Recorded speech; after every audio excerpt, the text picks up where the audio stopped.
Hi guys, Terry here.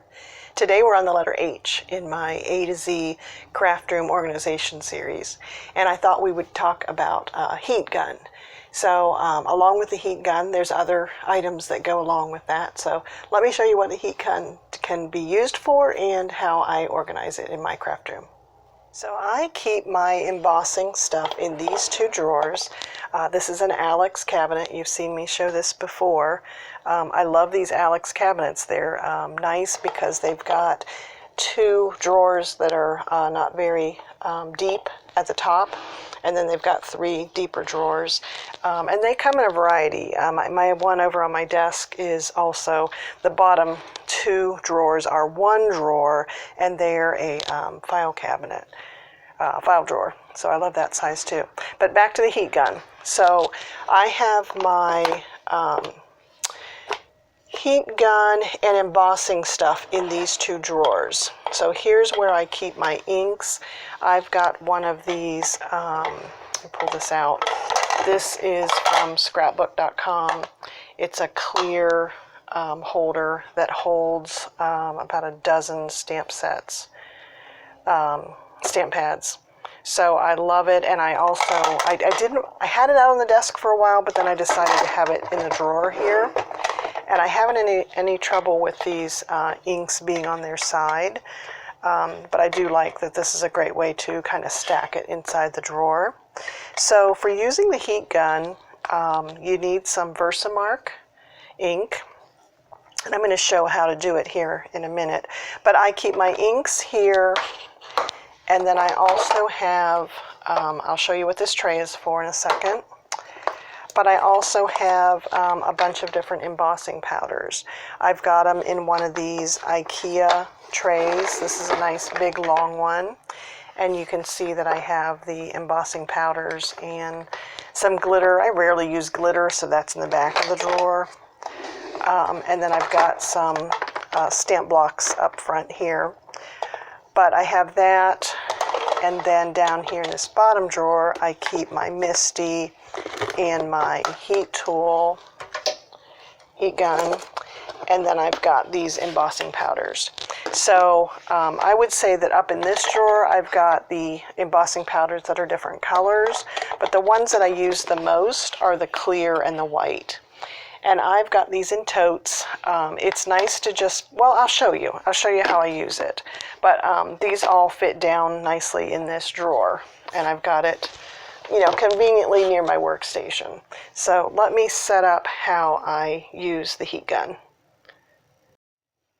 So I have a video on how I install the power strip on the side of the Alex drawer, but that comes in really handy when you're plugging in tools like your heat tool.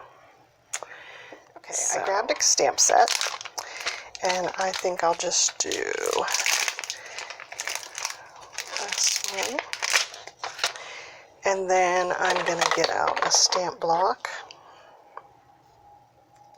And I'll show you the white on green, because I think that'll show up good on the camera. But the idea behind your heat tool is you're putting down, stamping your image using the Versamark. And Versamark's just a very gluey ink. And then you are going to put this powder, and it's almost like a sand. Here's why I have the container, so that I can just simply sprinkle that across, dust that off. It's also a good idea to use your embossing buddy, and I always forget to do that. The embossing buddy would keep any of this stray powder from sticking where you don't want it. But this came out pretty good. And now I'll heat up my heat tool here. They make various different heat guns. This one's just one that I've had for ages. So I'm letting it get hot, and then I'm bringing it to the paper. And if you'll see, it'll change to be shiny once that powder melts.